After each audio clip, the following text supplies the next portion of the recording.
Watching opera from a comfy seat in a warm cinema, drink or cup of tea in hand, is one of the most comfortable cultural experiences you can have these days. It's cheap, you get a great view from wherever you're sitting, and if you're desperate for a loo break, you can easily creep out. But does the dramatic rise in numbers of people seeing opera at their local cinema or on their computers at home mean that live singing is slowly dying a death? Some critics argue that cinema showings pose a real threat to opera companies. This is Rupert Christensen of the Daily Telegraph. Several of the smaller companies outside London are already complaining that their audiences are draining away because they simply can't offer a spectacle or the class of singer that the Met, the Bolshoi, Covent Garden can offer for £20. Ultimately, it's going to mean that these smaller companies just won't be able to function, and that will mean much less work for British musicians, in fact, musicians all over the world. Christensen says that while smaller opera companies are hurting most from the change, the big opera houses are also suffering. I was told by Peter Gelb, who runs the Metropolitan Opera in New York, that they have experienced about a 20% fall in their audiences from the suburbs of New York. Those are the people who can't be bothered to come in anymore. There's just no point for them. Their audiences in Manhattan have held up very well.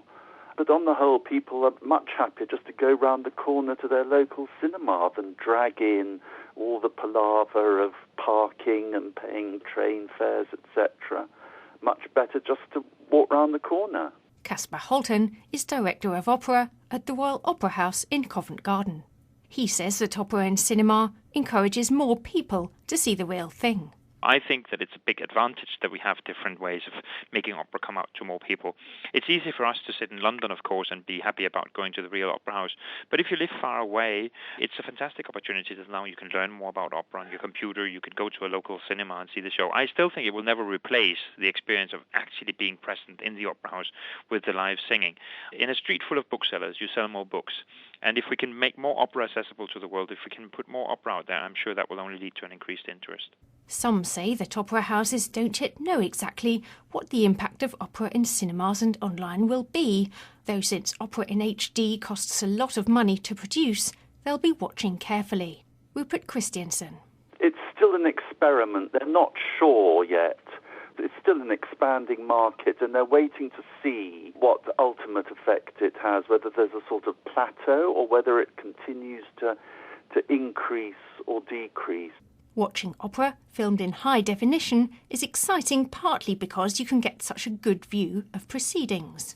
But it also shows opera singers up close, which means that some things which suit theatres best, such as stage makeup, can be seen in minute detail. Rupert Christensen. I think initially this was a problem because the HD relay cameras came in so close that you could see the sweat pouring off their brows and the spit coming out of their mouths, and also the theatrical makeup, and they often look rather ridiculous. But broadcasts that I've been to recently, I think the cameras have learnt now to be much more tactful and to keep a safe distance. So I don't think that's as much of a problem as it used to be. I do think it's important to remember that opera singers aren't just opera singers, they're also opera actors. And frankly, anything that can make them act better, I think, is a good thing. There are, of course, differences between opera on screen and live singing. Rupert Christensen again. What the HD relays do is they fake the acoustics, if you like, rather like a studio recording. You get this wonderful balance between the voices and the orchestra, which doesn't exist in real life, in real space, as it were. And of course you do lose that excitement of just being in the same room with singers. So you lose the natural acoustic. I think that's the crucial thing. One of the concerns about opera in the cinema is that it'll mean fewer people will come to actual opera houses because it's so much more expensive. Opera is very costly to make, so ticket prices are high. Some argue they're too high. A columnist in the Observer newspaper recently called the Opera House subsidised but stratospherically inaccessible. Casper Holton says labels like this are lazy and out of date. He says half of all seats in each season at the Opera House are sold for £55 or less. We have a fantastic education department that reaches more than 50,000 people each year. We have tickets that you can get to the opera for as little as £4, and some shows have a top prize in the best seats of the house of £70. David Wooding is political editor of The Sun on Sunday. He's also a committed opera fan.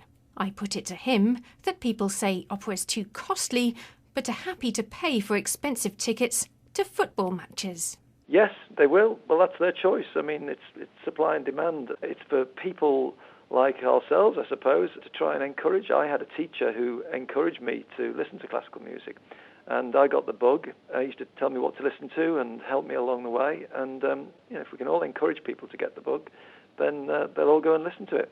It sounds as if what the opera houses need is not just cinema relays, but teachers like David Woodings, who give children a taste for opera early in life.